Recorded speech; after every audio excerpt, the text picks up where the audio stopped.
Bonjour à tous, je suis ravi de vous retrouver pour une nouvelle émission en privé. Et oui, en privé, c'est maintenant l'émission mensuelle pour laquelle on se retrouve ensemble avec des serviteurs de Dieu qui viennent se confier, se livrer en toute simplicité. Et le mois dernier, je ne sais pas si vous vous souvenez, mais on était avec le pasteur Bruno Valéry de la Guadeloupe qui avait parlé des surprises du Seigneur. Il nous avait expliqué dans son histoire comment le Seigneur avait toujours agi au niveau de l'inattendu. Et je crois que ça nous a édifié, que vraiment ça nous a fait du bien. Et puis on va continuer aujourd'hui avec un autre serviteur, donc des Antilles aussi. C'est le prophète Gédéon François. Comment vas-tu, serviteur de Dieu? Bonjour à toi, homme de Dieu. Ça va? Par la grâce de Dieu, ça va. Je te remercie pour l'invitation. Merci. Amen. Eh bien, avec grand plaisir. Moi, je suis ravi d'être avec toi aujourd'hui. Amen. Et je suis convaincu qu'on va passer un bon temps vraiment dans la présence de Dieu, que le peuple de Dieu va être édifié vraiment à travers ce que tu vas nous raconter. Parce que comme on dit, la vie de serviteur, c'est quelque chose. C'est vrai, c'est vrai, c'est vrai. Alors, j'aimerais commencer par cette question. Eh d'abord, qui est, avant même de dire prophète Gédéon François, qui est Gédéon François?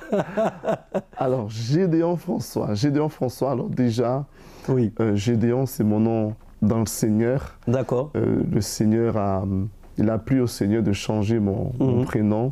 Il a voulu changer mon identité. Il a voulu changer ma personnalité. D'accord. Et j'ai reçu un prénom nouveau. C'est Gédéon. Voilà. Donc après, qui est Gédéon François? Je suis un simple homme qui a été touché par le Seigneur. Ça fait déjà quelques années, ça fait plusieurs années. J'ai été touché par le Seigneur et puis il a plu au Seigneur vraiment de me façonner, de me briser, de me transformer. J'ai vécu plusieurs étapes de transformation et voilà. Donc maintenant, je suis marié, j'ai 3 enfants et je sers dans le ministère. Et voilà, je ne sais pas quoi dire plus. Non, mais on va... C'est déjà... Alors, en plus, tu commences par quelque chose d'assez intéressant et fort. Oui. Tu as dit, le Seigneur t'a donné un nouveau prénom, mais j'ai aimé parce que tu as expliqué la notion d'identité, en fin de compte, puisque parfois, des fois, il y a des gens un peu qui peuvent mal percevoir ou ne pas comprendre cette chose. Je pense que ça ne veut pas dire forcément que voilà, tout le monde doit changer de prénom, mais apparemment, au niveau de ton identité, c'est ça? Oui, il y avait quelque chose. Tu peux nous en dire un peu plus? Oui, alors, c'est vrai que dans mon passé, j'ai toujours été un jeune qui était timide, j'avais peur, j'avais beaucoup de craintes. J'avais vraiment un problème social. Depuis au collège, depuis au lycée, j'avais pas beaucoup d'amis. J'ai voulu m'infiltrer, j'ai voulu essayer de passer un petit peu, en fait, de me faire des amis. Ça n'a pas trop marché. J'étais vraiment toujours dans mon coin. Et quand j'ai reçu le Seigneur dans mon cœur, quelques années après, Dieu a fait un travail en profondeur. Je pense que j'étais arrivé à un moment donné, où Dieu voulait vraiment amener une accélération dans ma vie. Et donc, il y a une transformation que Dieu a opérée dans ma vie. Dieu m'a délivré de la peur, la timidité. J'avais du mal à parler en public. Donc c'est vrai que oui, j'avais du mal à parler en public, j'avais des problèmes d'expression orale et Dieu m'a vraiment transformé à ce niveau-là. Ma personnalité était vraiment changée. Dans ma famille, on m'a connu d'une manière, mais quand on m'a vu dans le Seigneur, on a vu quelqu'un de différent, quelqu'un de vraiment totalement différent. J'étais beaucoup rejeté dans ma famille. J'étais toujours dans mon coin. À chaque fois qu'il y avait des fêtes de famille, j'étais toujours à part. On me disait, oui, mais pourquoi tu es toujours à part? Pourquoi tu es toujours dans ton coin? Bouge-toi un petit peu, secoue-toi un petit peu. Secoue-toi un petit peu. Et c'est vraiment dans le Seigneur que j'ai vraiment... en fin de compte, dans le Seigneur, il y a quelque chose de très fort qui s'est passé. Vraiment, Dieu m'a touché, Dieu m'a vraiment touché, profondément touché. Et j'ai compris pourquoi j'existais, parce que dans le passé, à un moment donné, je me suis dit, à quoi ça sert de vivre? C'est toujours les mêmes choses tout le temps. Pourtant, je suivais ma famille à l'église. À l'église évangélique, je suivais ma famille, je suivais mon père, je suivais ma mère à l'église, mais j'avais un problème d'identité, j'avais un problème de confiance en soi et quand Dieu m'a vraiment touché, quelque chose de profond s'est passé et Dieu m'a libéré de ça. Ensuite, Dieu a changé mon nom et j'ai découvert une nouvelle personnalité dans l'Esprit de Dieu. Et d'ailleurs, Gédéon, c'est tout l'inverse de ce que tu... Enfin c'est vrai qu'au départ, oui. Tout à fait, tout à fait. C'est pas pour rien, je veux dire. Oui, tout à fait. Non, mais c'est vrai, parce que mon prénom, mon ancien prénom, c'était un petit peu vraiment le garçon timide, quoi. Le garçon timide, même à l'école, on me tapait souvent derrière la tête, donc j'étais considéré comme quelqu'un, voilà, comme quelqu'un de très, très diminué. Mais c'est vrai que moi j'étais surpris. J'étais surpris parce que, bon, j'avais reçu une première prophétie que Dieu allait changer mon nom. Moi, je croyais que ça allait être David, des noms que nous aimons prononcer. Et je ne connaissais pas le prénom de Gédéon, je ne connaissais pas dans ce temps-là. Et quand mon père spirituel a prophétisé sur ma vie, il a dit maintenant ton nom c'est Gédéon. Wow. Alors on était tous choqués dans l'église, on était tous choqués, se dire ah bon Gédéon, mais Gédéon. Et puis effectivement, en priant, un jour, mon père spirituel a prié pour moi. Il m'a dit prie, prie, prie, prie. Il a prié pour moi, il a déversé l'onction sur ma vie comme ça. Et puis j'ai commencé à prier avec une autorité comme ça. Il y a une autorité qui est sortie de moi. Et c'est à ce moment-là que j'ai eu la révélation de ce prénom. J'ai eu la révélation et j'ai vu une nouvelle personnalité. Et j'ai compris que Dieu voulait faire de moi quelqu'un de différent. J'étais diminué, mais Dieu voulait vraiment, avait un autre plan pour moi. C'était nécessaire. C'était nécessaire parce que sinon, je voyais toujours cette identité du passé qui m'aurait collé à la peau. Ça m'aurait empêché vraiment de faire ce que Dieu voulait faire avec moi. Ouais. En tout cas, c'est comme ça que Dieu voulait opérer à travers ta vie. Tout à fait. Et ça, effectivement, comme quoi aussi, c'est un sujet intéressant parce que ça m'est arrivé moi-même de dire ça, des fois qu'un prénom, faire attention à comment on appelle un enfant, parce que des fois un prénom a une signification. Oui, tout à fait, tout à fait. Et puis quand on appelle la personne tous les jours avec ce même mot, ben oui, tout à fait. et ça engrange forcément quelque chose. Alors bien évidemment, je ne pense pas que Dieu va changer le prénom de tout le monde, c'est pas ça, ça c'est ton histoire. Oui, tout à fait, ça c'est mon histoire personnelle. Voilà. Oui, tout à fait. Mais c'est vrai que voilà, c'est fort d'entendre ça et comment Dieu t'a fait passer effectivement d'un cap à un autre à travers cette nouvelle identité. D'accord. Donc du coup, on disait tout à l'heure, donc voilà, on a dit Gédéon François, voilà, un homme transformé, une nouvelle identité, ça c'est merveilleux. Et puis aussi, je sais que tu es prophète. Voilà. Alors moi je parle toujours un peu des grâces que nos invités portent, puisque aujourd'hui le but c'est de parler aussi des grâces et des faveurs et de comment nous les portons. Donc tu es prophète, c'est bien ça? Oui, alors c'est vrai que j'ai jamais cherché vraiment le ministère. Alors quand je suis venu à l'église où je sers le Seigneur aujourd'hui, mon père spirituel, dès le début, il m'a dit « Toi, tu seras prédicateur ». Moi, je ne cherchais pas ça en fait. Je dis, ah bon, être prédicateur, je serai prédicateur. Ah bon, je serai prédicateur.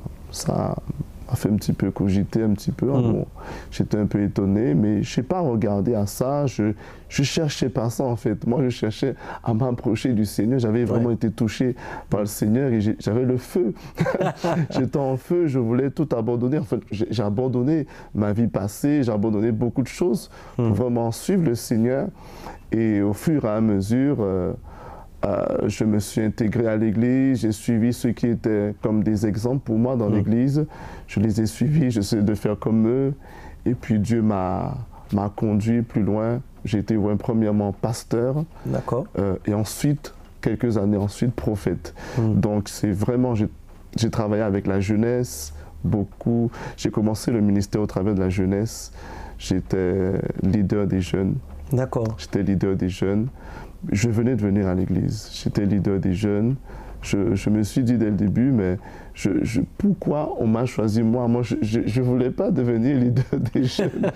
Je ne voulais pas devenir leader des jeunes. Et il y avait des jeunes qui étaient plus avancés que moi spirituellement, mais ils ne voulaient pas. Ils ont tous voté pour moi, pour que je sois leader des jeunes. Et finalement, c'était prophétique. C'était prophétique parce que même mon épouse à l'heure actuelle, qui était dans ce temps-là également, qui travaillait avec moi en tant que leader de jeunesse aussi, elle était avec moi, suppliante. Et puis on a travaillé ensemble avec les jeunes, on a fait beaucoup de choses. Et c'est comme ça que Dieu vraiment m'a façonné dans le ministère pastoral premièrement, et ensuite, quelques années après, j'ai été en tant que prophète. Mais c'est vrai que je n'ai pas cherché ça non plus. Ministère de prophète, je n'ai pas cherché. Mon père spirituel l'avait reçu, qui est prophète, justement, mon père spirituel qui est prophète également, qui avait reçu la vision pour moi. Il m'a dit, toi, tu es prophète, toi, tu es prophète. Et il a cru dans ce que Dieu lui avait montré à mon sujet, et il a plu de me consacrer en tant que prophète. Donc tu expliques en fait que tu as débuté pasteur et donc effectivement ensuite la finalité c'est donc prophète, donc c'est vraiment ton ministère vraiment, je pense, auquel tu es pleinement appelé. Oui, c'est ça. Donc ça veut dire aussi qu'on peut commencer, ça c'est une question qui revient souvent. Oui, tout à fait. D'ailleurs c'est une question que je me suis posée pour moi-même parce que ça n'a pas été forcément simple. Parce que dans mon esprit à l'époque, moi j'avais reçu que j'étais apôtre dès le départ, puis finalement au départ on m'a mis pasteur. Enfin bon, voilà, des fois c'est une gestion un peu particulière. Bon, toi c'est un peu l'inverse, tu t'attendais pas forcément à être prophète apparemment. Mais cette transition, tu l'as vu comment en fin de compte passer?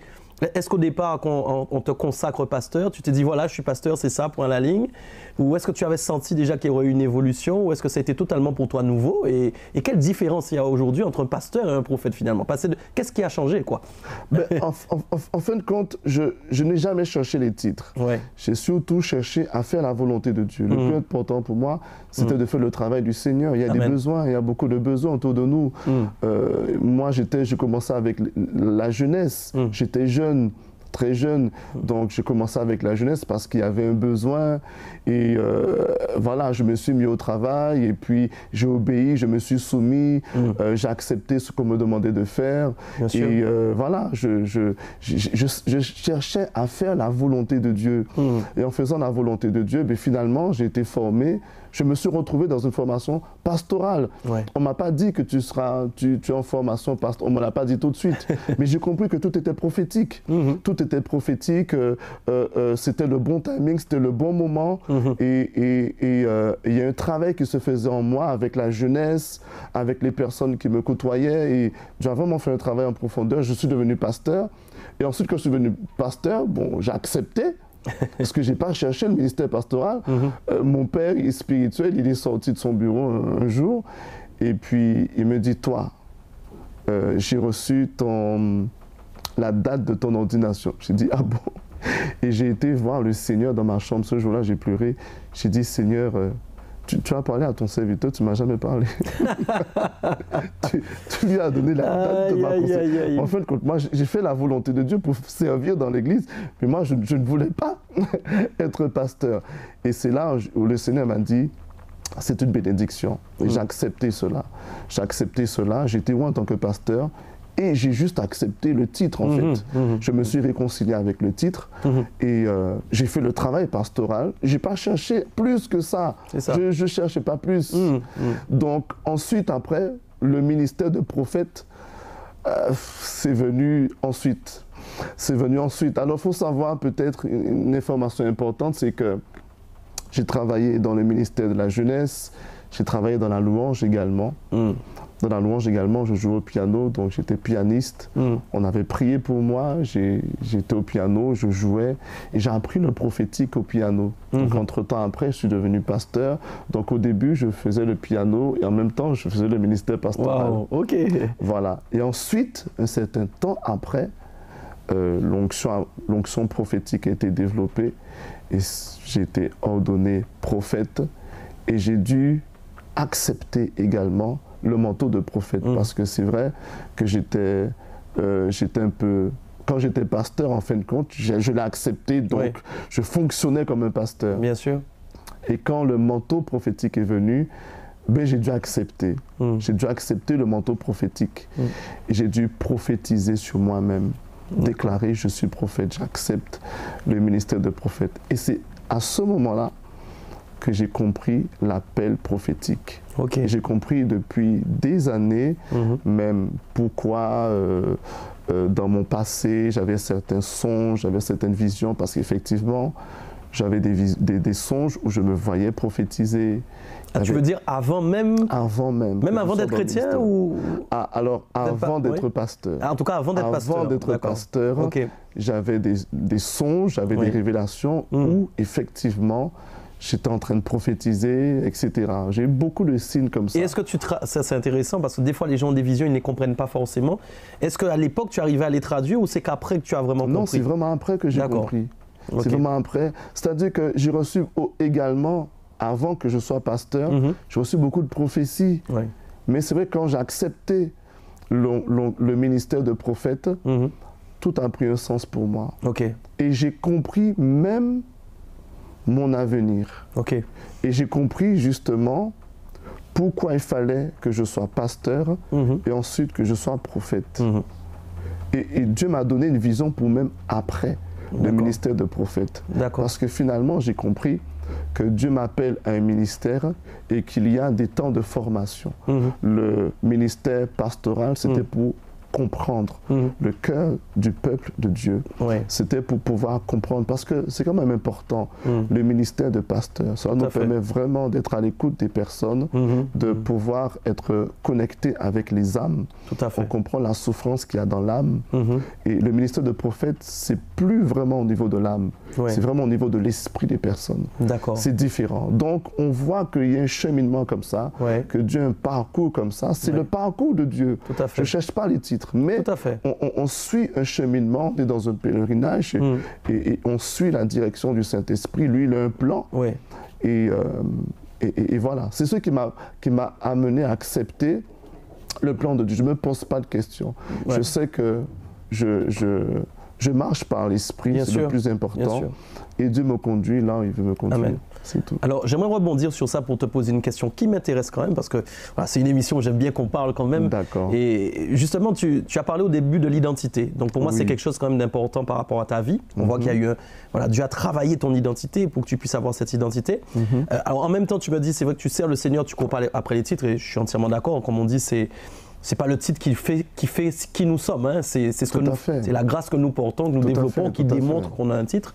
Maintenant, la question c'est, est-ce que quand même il n'y a pas, malgré tout, une idée identitaire dans le titre qu'on porte? Est-ce qu'il n'y a pas un moment, parce que tu as dit un moment, j'ai accepté. J'ai vu que tu as dit, il a fallu que j'accepte le manteau prophétique. Oui, c'est vrai. Mais oui, donc ça veut dire un moment, bon, finalement on dit un titre. C'est plus qu'un titre. Oui, aussi. Quand on dit prophète, c'est pas un titre finalement. Alors oui, bon, pour savoir qui est qui, on va, voilà. Tout à fait, mais parlons plutôt de la grâce qui accompagne le titre, voilà. Est-ce qu'à un moment, le fait d'accepter, c'est pas aussi, finalement, développer cette fameuse identité? Parce que quelque part, tant qu'on n'accepte pas. Oui, tout à fait. Oui, tout à fait, parce que quelque part, il y a des phases. Il y a des phases de transformation. Dieu m'a transformé au début, alors ça a commencé quand j'ai été touché par le Seigneur, ça a continué quand j'ai changé de nom, Dieu a changé mon nom. Et ça a continué encore quand je suis devenu pasteur, ça a continué encore quand je suis devenu prophète. Donc même du temps que j'étais pasteur, j'ai subi plusieurs phases, y a des phases, de transformation. Il y a des phases où on ne comprend pas qui on est. Même si on est pasteur, on se dit oui, je suis pasteur. Et c'est des choses, des phases que plusieurs pasteurs traversent, mais des fois ils ne comprennent pas. On se dit ok, je suis pasteur, d'accord, je suis pasteur. Mais je suis pasteur pourquoi? Quel est mon but? Quelle est ma mission vraiment? Il y a beaucoup de pasteurs. On peut côtoyer plusieurs pasteurs, mais moi, qu'est-ce qui fait finalement quel genre de pasteur que je suis? Et ça, c'est une étape. C'est une étape de brisement pour encore une autre transformation. C'est-à-dire qu'on n'a pas fini. Même si on est pasteur, mais ce n'est pas pour dire qu'on est arrivé. Il y a encore quelque chose que Dieu veut nous révéler. Dieu veut révéler une nouvelle identité. Il veut se révéler à nouveau. Il y a plusieurs noms de Dieu. Il y a plusieurs révélations de Dieu. Dieu veut nous amener dans une révélation plus grande, toujours plus profonde. Et à chaque révélation, il y a un brisement, il y a quelque chose qu'on ne comprend pas. Il y a une mort à soi-même, il y a une transformation. Chaque mort à soi-même est une étape de transformation. Par la grâce de Dieu, j'ai compris ça très tôt parce que j'ai vu mes parents spirituels qui ont beaucoup souffert et ça m'a beaucoup appris. J'ai beaucoup vu qu'ils ont souffert, ils se sont beaucoup donnés et ils n'ont pas beaucoup été honorés, remerciés, ils n'ont pas... Voilà. Et c'est vrai qu'il y a une forme d'ingratitude dans le corps de Christ qui fait qu'on se donne beaucoup. J'ai vécu ça très jeune. J'étais pasteur, je me donnais beaucoup. Et puis du jour au lendemain, il y a des personnes, la seule chose que tu fais, tu pries pour eux, tu les bénis, tu ne demandes rien en fait. Tu ne demandes rien du tout, mais tu te donnes totalement. Et du jour au lendemain, les personnes se lèvent contre toi, ils te crachent dessus, ils salissent ton nom, etc. Et quand j'ai vu ça, et quand j'ai compris également que j'ai vu mes parents spirituels qui avaient vécu ça, ben, tout de suite j'ai compris que, ok, je passe par une étape de transformation. Il fallait que je passe par ça en fait. Il fallait que je passe par ça. La grâce que j'ai eue, c'est qu'à chaque fois qu'il y a quelque chose que je ne comprenais pas, j'allais voir le Seigneur. Quand je ne comprenais pas mon père spirituel, j'allais voir le Seigneur.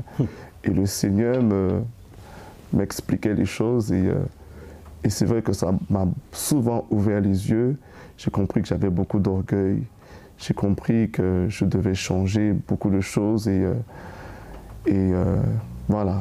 Donc tu parles de choses quand même qui sont pas forcément faciles. Ah oui, tout à fait. Tu es en train de parler des choses qui accompagnent justement le ministère, c'est-à-dire que tu es en train de dire en gros, un jour on peut être avec toi et demain on n'est plus avec toi. C'est ça? Oui, oui, c'est vrai. Et il faut s'habituer à vivre avec ça. Oui, tout à fait, tout à fait, tout à fait. Ben, c'est la marche par l'esprit. C'est la marche par l'esprit. Aujourd'hui, on est là et demain, Dieu fait encore autre chose. Dieu encore fait autre chose. Et c'est vrai que David avait une faculté qui était très bonne, c'est qu'il consultait souvent le Seigneur. Amen. Souvent, il allait consulter Dieu. Et ça, très tôt, je me suis appliqué à le faire. Je ne comprenais pas, même des fois, je voulais me rebeller contre mon père spirituel parce que je ne comprenais pas, des fois, pourquoi il me réprimandait pour certaines choses. Et finalement, je me rendais compte que ça venait de Dieu, que Dieu voulait me traiter durement. Ce n'est pas l'homme, c'est Dieu qui voulait me traiter durement parce qu'il avait un plan. Souvent, je me suis posé la question, Seigneur, pourquoi tu es plus dur avec moi qu'avec tout le monde? Ah, tu as eu cette impression par moment qu'on était plus dur avec toi qu'avec les autres? Oui, Dieu était plus dur avec moi dès le début. J'ai vu que Dieu était plus dur avec moi qu'avec tout le monde. Et j'ai compris, en fin de compte, enfin Dieu me l'a dit également, que à celui qui a beaucoup reçu sera beaucoup demandé. Ouais, tout à fait. Et j'ai compris que il y a beaucoup de choses encore, de Dieu. beaucoup de choses que Dieu veut faire. Donc j'ai compris que c'était pour voilà, c'est Dieu a un plan, voilà, Dieu a un but particulier et voilà. Mais c'est vrai que ça m'a beaucoup aidé d'aller consulter le Seigneur. Ça m'a permis de comprendre beaucoup de choses, ça m'a apporté beaucoup de maturité. Et ça m'a beaucoup gardé. J'aimerais bien avoir, si possible, enfin si on peut trouver un exemple, parce que pour que les gens un peu voient ce que c'est. Quand tu dis des fois on était plus dur avec moi, c'est quoi par exemple? Alors par exemple, c'est quoi cette dureté? Alors par exemple, alors c'est vrai que alors dès le début, quand j'étais en préparation du ministère, je me donnais vraiment entièrement au Seigneur. Et je travaillais vraiment tout le temps pour le Seigneur. Pour le Seigneur, on me sollicitait de partout, partout, partout. Dieu me sollicitait partout. Et Dieu me demandait encore plus. Dieu me demandait, Dieu me demandait, Dieu me demandait, Dieu me demandait. À un moment donné, je dis, mais Seigneur, mais je suis fatigué. Seigneur, comment tu peux me demander? Tu vois que je suis fatigué. Et Dieu me demandait encore, encore, encore, encore. Et je travaillais, je faisais beaucoup de choses. Et tous les jours, je travaillais pour le Seigneur. En même temps, j'avais le travail professionnel. En plus, je crois que jusqu'à maintenant, tu travailles. Oui, c'est ça, tout à fait. Jusqu'à maintenant, je travaille. Donc, tu fais le ministère plus le travail en même temps. Je fais le ministère plus le travail en même temps. Mais mon travail, tout ça, c'est une bénédiction. Tout ça, c'est le plan de Dieu. C'est le plan de Dieu et c'est vrai que j'ai eu beaucoup à... La difficulté quand c'est comme ça, c'est d'équilibrer un petit peu vie familiale, vie personnelle, vie professionnelle, le ministère. Mais comme c'est la volonté de Dieu, ça me permet de me surpasser un petit peu, de ne pas accepter certaines choses, que si par exemple je ne travaillais pas, je pense que j'aurais été prisonnier du ministère. Aujourd'hui, je travaille, je suis obligé de m'organiser. Je suis obligé de ne pas faire certaines erreurs que j'ai vu d'autres en faire et je suis obligé, je n'ai pas le choix. Dieu ne me laisse pas le choix. C'est assez drôle quand tu dis ça. Moi, c'est pour ça que j'aime vraiment cette émission parce que ça permet vraiment d'avoir les visions différentes. Parce qu'autant nous, on va souvent entendre le pasteur dire bon, il est temps que je sois à 100%, quoi. Il est temps que j'arrête de travailler parce que j'ai du mal à me consacrer à 100% au ministère. Et toi, tu dis non. Tu dis en fait non, au contraire, c'est bien que tu aies ton travail. J'ai voulu forcément parce que quand on est dans le ministère, forcément, qu'est-ce qu'on veut? À un moment donné, on se dit mais le ministère me bloque, non, le travail. Le travail m'empêche de me donner comme je veux pour le Seigneur. Le travail m'empêche, on a l'impression que le travail est un blocage. Le travail nous empêche de donner beaucoup plus parce qu'on veut se donner encore plus pour le Seigneur. Et puis finalement, on se rend compte que on est obligé de s'organiser parce qu'il y a le travail. Je ne peux pas... Je donne un exemple très simple. Quand j'ai commencé, quand j'étais en préparation du ministère, moi j'ai vu par exemple mes parents spirituels ouvrir l'église, fermer l'église. Ils étaient tout le temps avant le peuple à l'église, etc. Moi, quand je suis entré dans le ministère, je ne pouvais pas me permettre ça. Je ne pouvais pas venir avant. À un moment donné, quand je suis devenu vraiment responsable principal de plusieurs églises, je ne pouvais pas me permettre ça. Je ne pouvais pas, donc il fallait que je m'organise, il fallait que j'établisse des secrétaires, il fallait que j'établisse une structure autour du ministère pour pouvoir... Mais si je n'avais pas le travail, j'aurais eu le choix. J'aurais pris le chemin de la facilité. J'aurais été esclave quelque part. Quelque part, en fin de compte, aussi, ce qu'on est en train de dire, c'est que c'est Dieu qui doit nous dire, voilà. Moi, je crois que c'est vraiment ça. Bon, moi, je sais qu'en tout cas, le Seigneur, un jour, m'a dit, il faut que tu arrêtes. C'est une demande de Dieu. Ce n'est pas une décision que j'ai prise. Voilà. Et je crois que chacun, effectivement, c'est Dieu qui le conduit un moment à travailler ou pas. Hein. En fin de compte, Dieu ça pourrait changer. Peut-être que demain, j'en sais rien. Oui, non, tout à fait. Parce que Dieu nous connaît. C'est ça. Dieu nous connaît. Et il y a une chose qui est importante. Alors, moi, c'est vrai que ma vie, à force d'accepter le brisement, parce que le brisement, c'est une chose extraordinaire. Quand tu passes par un temps d'incompréhension, c'est un temps de brisement, c'est un temps de transformation. Il faut qu'il y ait une mort pour qu'il y ait une résurrection. Chaque phase dans notre vie, chaque moment, il faut mourir à un moment donné pour ressusciter. Des fois, on a une vision, mais des fois, on perd la vision. Des fois, on se dit, mais la vision, mais ça tarde, mais j'avais une vision, mais je ne comprends pas. Et en fin de compte, on est en train de mourir. Il faut l'accepter, il ne faut pas lutter. Tout à fait. Et plus on lutte, et plus on s'engouffre, et plus on perd pied. Moi, à force d'accepter tous ces brisements, toutes ces phases de transformation, j'ai accepté de perdre ma vie. J'ai accepté de ne pas me préoccuper de certaines choses et de laisser et de croire que Dieu gère tout dans ma vie. Le travail, mon planning, tout en dehors de mon organisation, de ma planification. C'est ça. Dieu est au contrôle de chaque détail. Et c'est vrai, pour donner un exemple, je fais un travail quand même particulier. Je ne travaille pas dans un bureau.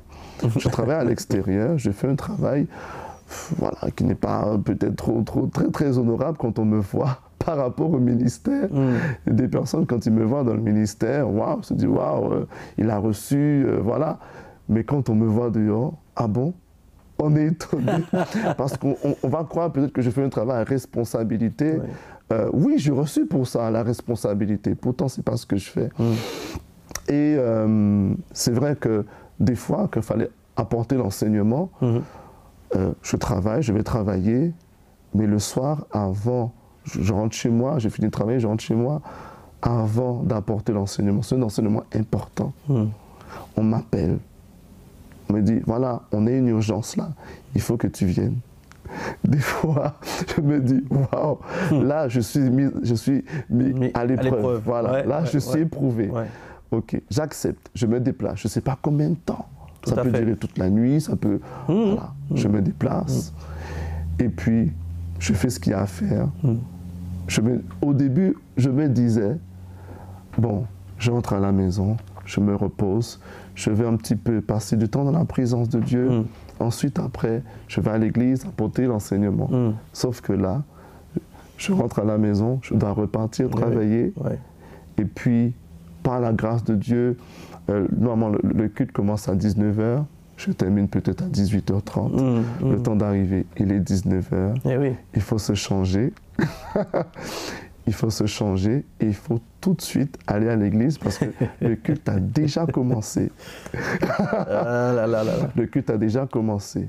Je vais à l'église, 18h30, il y a la louange. À 19h30, pardon, 19h30, on est censé me donner le micro. J'arrive à 19h20. 19h20. J'ai pas eu le temps pour passer dans la présence de Dieu. Je suis obligé de compter sur le Seigneur constamment. C'est ça. Et là, Dieu m'étonne. Je prends le micro, je prêche, enfin je prie, et puis Dieu prend le contrôle, Dieu m'étonne. Et ça, ma vie a toujours été une vie de pression comme ça, dès le début. Dès le début. Et ça, c'est la puissance de Dieu. C'est la puissance de Dieu à un moment donné. Le ministère, être dans le ministère, à un moment donné, c'est plus naturel. Parce que c'est pas naturel de pouvoir gérer autant de choses, autant de difficultés. C'est pas naturel. Tu dis, en fait, normalement, on peut pas faire ça, quoi. Non, en temps normal, personne ne peut faire ce qu'on fait. C'est pas normal. C'est... Bien que tu soulignes ça, parce qu'il faut que les gens comprennent ça aussi, ce côté que, voilà, là... c'est pas normal. C'est pas humainement comme ça qu'on fait ça, quoi. C'est pas normal. J'étais responsable, là je suis passé à autre chose, j'étais responsable de 2 églises en Martinique et en Guadeloupe. Et pour te donner un petit peu mon planning, je travaille du lundi, je travaillais du lundi, mardi, jeudi, lundi, mardi, mercredi, jeudi, vendredi. Alors le mercredi, je travaillais par quinzaine, donc tantôt une semaine, je travaille le mercredi. Et la semaine où je travaille le mercredi, je ne travaille pas le samedi. La semaine d'après, inversement. Donc, j'allais en Martinique. J'étais responsable en Martinique. Et je pouvais y aller que le week-end. Donc, il fallait que j'y aille une fois sur 2. Sauf que quand je quitte le travail, le vendredi soir, il fallait prendre l'avion. Pour partir direct en Martinique. Il fallait prendre l'avion. Je faisais vendredi, samedi, dimanche en Martinique. Et comme je te dis, le travail, on pouvait m'appeler à n'importe quel moment. On pouvait m'appeler le samedi, on pouvait m'appeler le dimanche. On me dit, oui, on a une urgence. Et jamais je me suis inquiété de ça, en fin de compte. Dieu a toujours géré. Même s'il y a un moment de pression, mais Dieu a toujours géré. Dieu est au contrôle de ma vie. J'ai plus le contrôle de ma vie. J'ai perdu le contrôle de ma vie. C'est Dieu qui est au contrôle de ma vie. Et ça, c'est glorieux.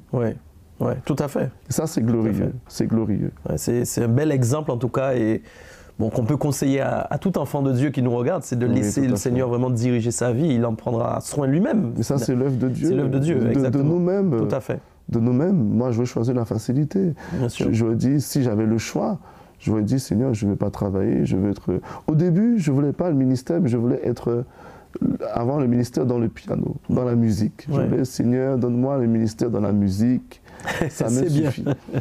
Très bien, ça me suffit. Je vais développer la musique, etc.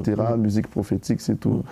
Et voilà, il a appris au Seigneur de faire différemment et on s'adapte.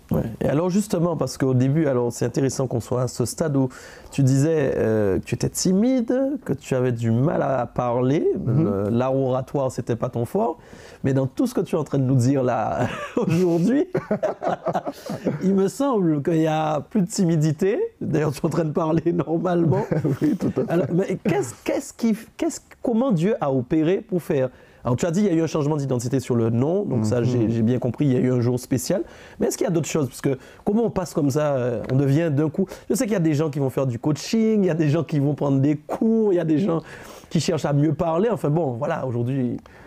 Un seul mot, un seul mot, un seul nom, c'est le Saint-Esprit.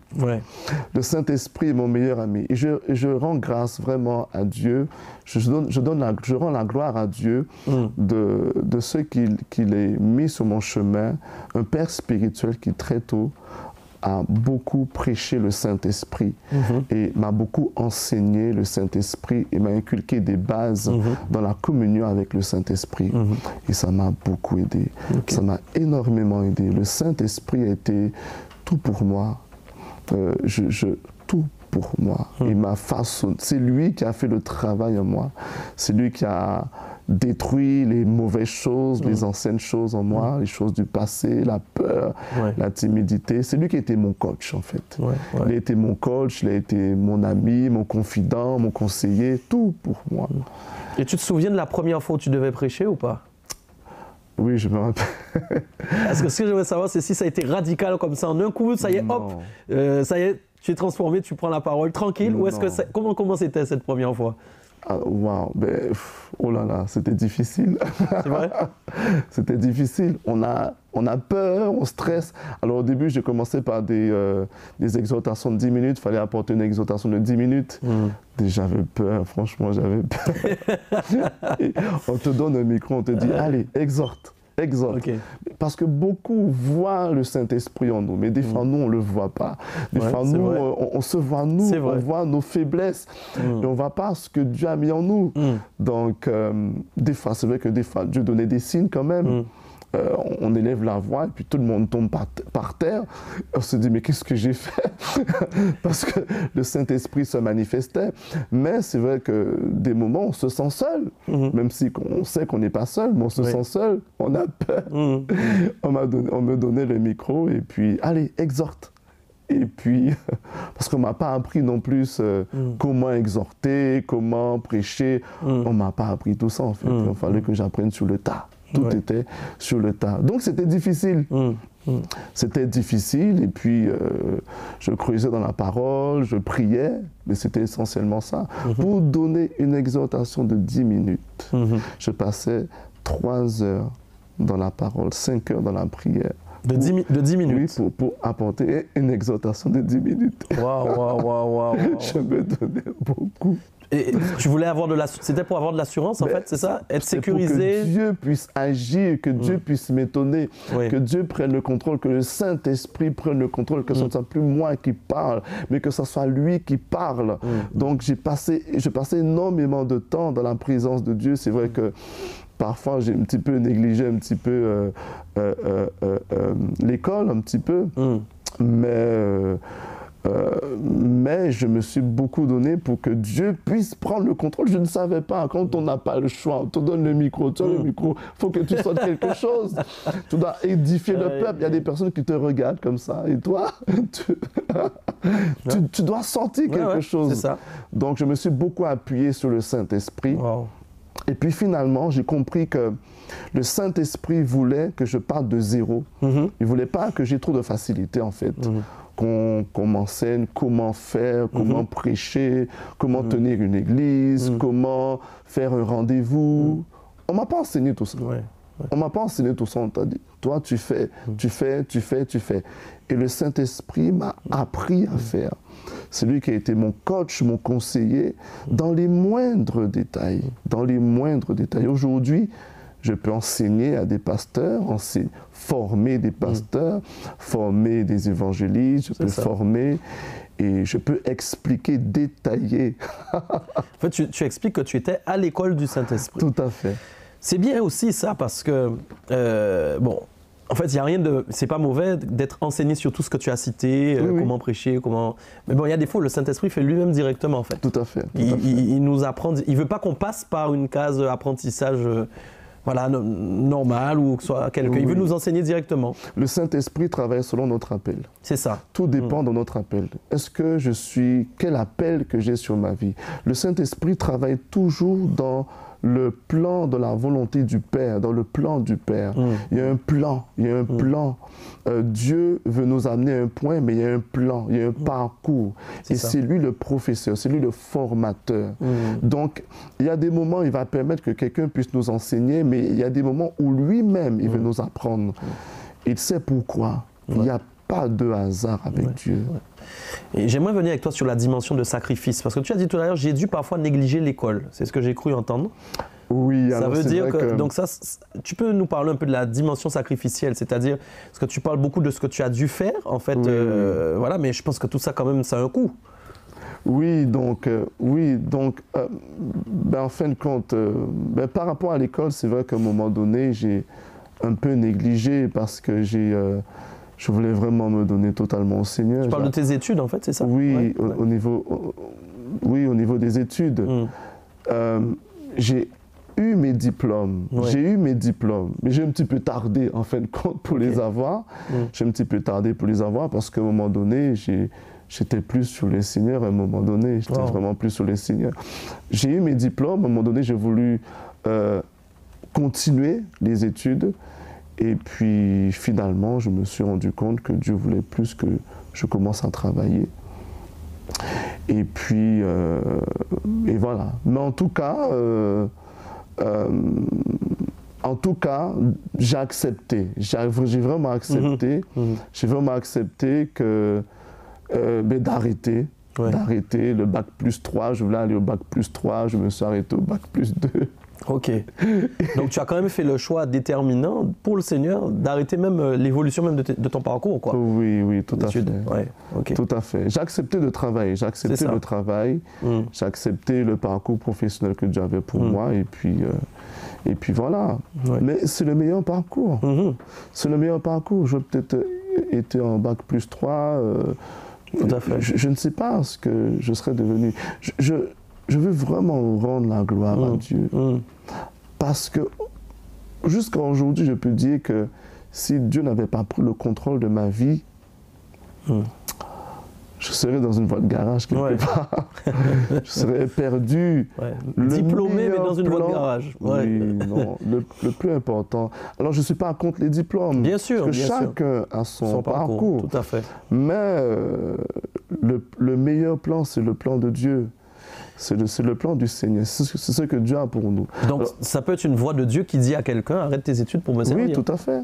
Parce que déjà, vous vous dites, mais c'est peut-être diabolique, est-ce que Dieu va me dire d'arrêter mes études? Tout à fait. Moi, je sais qu'il y a, par exemple, le pasteur Bénin, qui, lui, à un moment donné, lui, il allait à l'école, et Dieu lui a dit, je ne veux pas que tu ailles à l'école.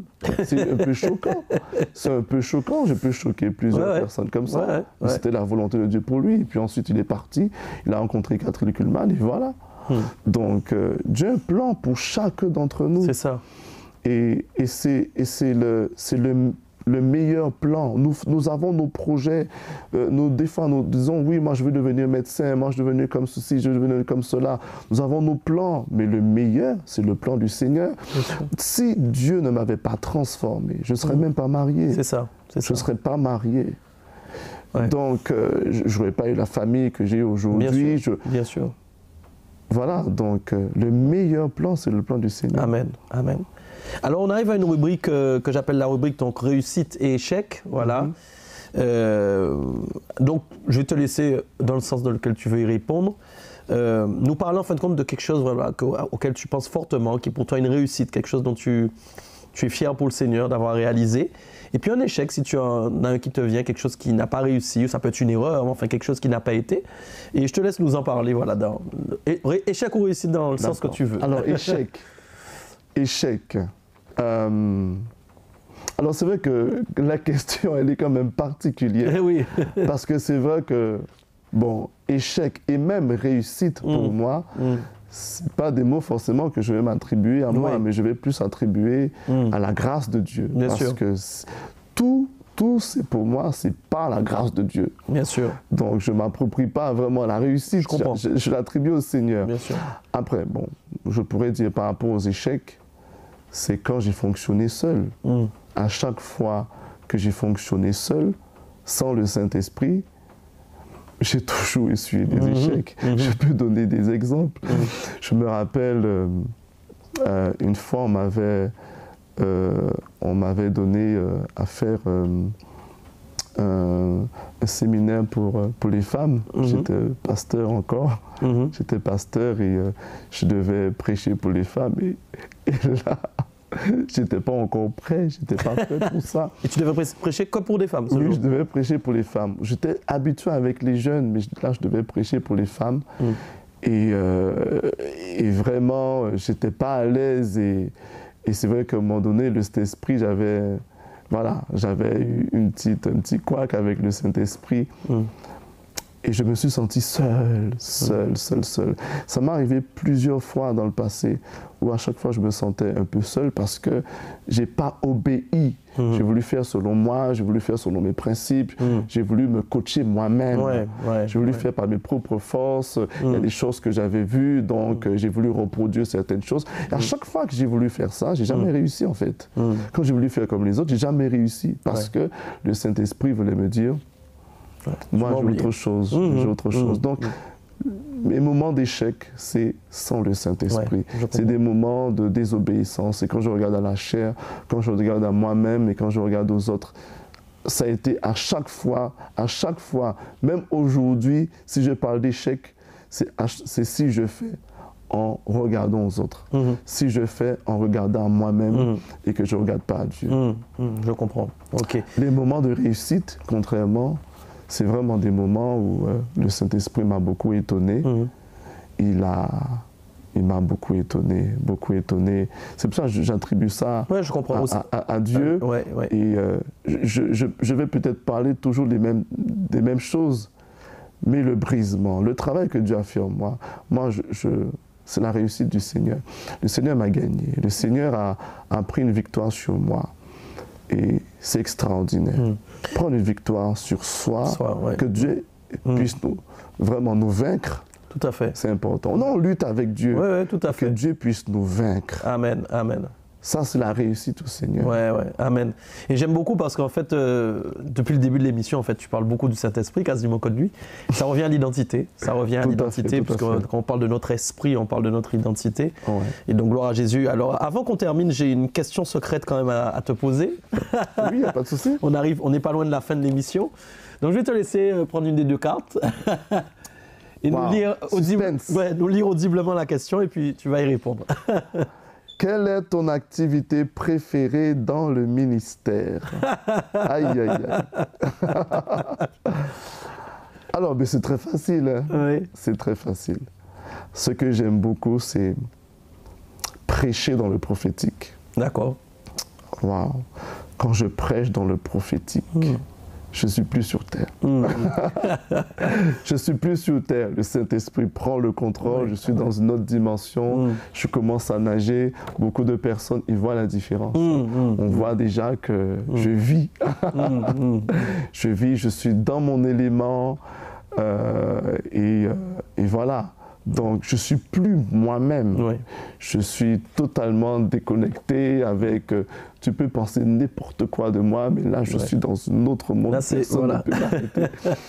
Voilà. Donc, c'est mon activité préférée dans le ministère, c'est vraiment enseigner dans le prophétique. Justement, Dieu m'a beaucoup donné l'enseignement prophétique.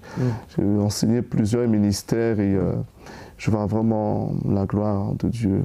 Et ça revient à l'esprit, encore une fois. Oui, tout à fait. Ce qu'on dit depuis le début, hein, oui, tout à fait. C'est vraiment laisser l'esprit s'exprimer, quoi, à 100%. Oui, tout à fait. Tout à fait. Parce que c'est un résultat. C'est le résultat de Dieu. Amen. Moi, je m'oublie moi-même. Je suis là, mais le Saint-Esprit, Dieu utilise mon visage, Dieu utilise... c'est plus moi qui vis, c'est Dieu, c'est Christ. C'est Christ. Amen. Je suis et Dieu, on parle du réveil. En Guadeloupe, on parle du réveil. J'ai compris ma position par rapport au réveil. J'ai compris que Dieu fait de moi également un prophète du réveil, et pas juste un prophète. C'est ça. Mais un prophète du réveil. Gloire à Dieu. Gloire à Dieu. Amen. Alors, quelques secondes pour dire un mot avant qu'on termine à nos auditeurs aujourd'hui. Qu'est-ce que tu voudrais leur dire par rapport justement au soutien qu'ils doivent apporter aux leaders spirituels dans le monde entier aujourd'hui? Voilà, alors j'aimerais encourager chaque bien-aimé, vous qui nous suivez, vous qui nous regardez partout dans le monde entier, pour encourager les serviteurs de Dieu. C'est important de les encourager, c'est important que vous soyez des fils à côté des ministères. Parce que j'ai beaucoup entendu des personnes qui disent qu'on a besoin de pères, on a besoin de pères. Mais la réalité, c'est qu'on a besoin également de fils. Et les pères sont là et souvent on ne voit pas de fils à côté de nous pour pouvoir recevoir, pour pouvoir être à côté, pour nous soutenir et pour également perpétuer ce que Dieu a fait dans notre vie. Je vous encourage à encourager les ministères. Ne critiquez pas, ne faites pas de mal, ne soyez pas de ceux qui allaient tuer les ministères, de ceux qui allaient écraser. Des fois, on a l'impression qu'on attend une faute, que le serviteur fasse une faute pour pouvoir se venger, pour pouvoir dire toutes sortes de choses. Laissez le Seigneur vraiment vous travailler. Comprenez ce que Dieu fait dans un ministère, parce que c'est prophétique. Dieu agit dans un ministère, mais il veut également agir en chacun d'entre vous. Amen. Et il veut... En fin de compte, ce que Dieu fait dans un ministère est un modèle, c'est un exemple de ce qu'il veut faire dans votre vie. Souvent, je dis que tout ce que Dieu fait dans ma vie, ce n'est pas pour moi. Ce que Dieu fait dans ma vie, c'est à cause de vous. Si je souffre, c'est à cause de vous. Si j'ai des moments difficiles, c'est à cause de vous. J'ai eu beaucoup de combats dans le ministère. Et souvent, c'est à cause du peuple de Dieu. C'est à cause de notre appel. Notre appel, ce n'est pas pour nous. Ce n'est pas pour notre propre gloire. C'est pour que vous soyez bénis, que vous puissiez, que vous soyez fortifiés, que vous soyez délivrés, que vous soyez guéris. Nous mourons à cause de vous. Nous souffrons à cause de vous. Nous avons énormément de difficultés à cause de vous, parce que Dieu veut agir dans votre vie. S'il vous plaît, ne nous maudissez pas. S'il vous plaît, encouragez-nous, parce que nous encourager, c'est vous encourager vous-même. Nous bénir, c'est vous bénir vous-même. C'est bénir vraiment l'œuvre de Dieu pour vous, l'œuvre de Dieu en votre faveur. Dieu n'est pas... si la Bible dit, si Dieu est pour vous, qui sera contre vous? Mais si Dieu est contre vous, qui sera pour vous? Qui sera pour vous? Soyez pour les loin de Dieu. Soyez encouragés-les, fortifiez-les, aidez-les. Vraiment, ne les jugez pas. Nous avons un cœur pour aimer. Nous avons un cœur même quand on nous fait du mal, pour pardonner et pour recommencer. Amen. Et nous avons besoin de cœurs également comme ça, des cœurs solides pour pouvoir nous aider. Donc surtout, encouragez vos pasteurs. Voilà. Amen. Amen. Merci pour ce beau message. Amen. Profond, je suis sûr qu'il va toucher les cœurs. Merci d'avoir pris le temps d'être parmi nous. Amen. Je te souhaite une merveilleuse accélération divine dans ton ministère de revivaliste prophétique. Et que le Seigneur t'utilise grandement pour les Antilles et pour le reste de la terre. En tout cas, on se retrouve dès le mois prochain pour une nouvelle émission privée. J'étais encore ravi d'être avec vous. Nous ici aux Antilles et partout dans la francophonie, on veut aussi déclarer cette phrase. J'aime beaucoup dire le réveil, c'est maintenant. Soyez réveillés. À très bientôt.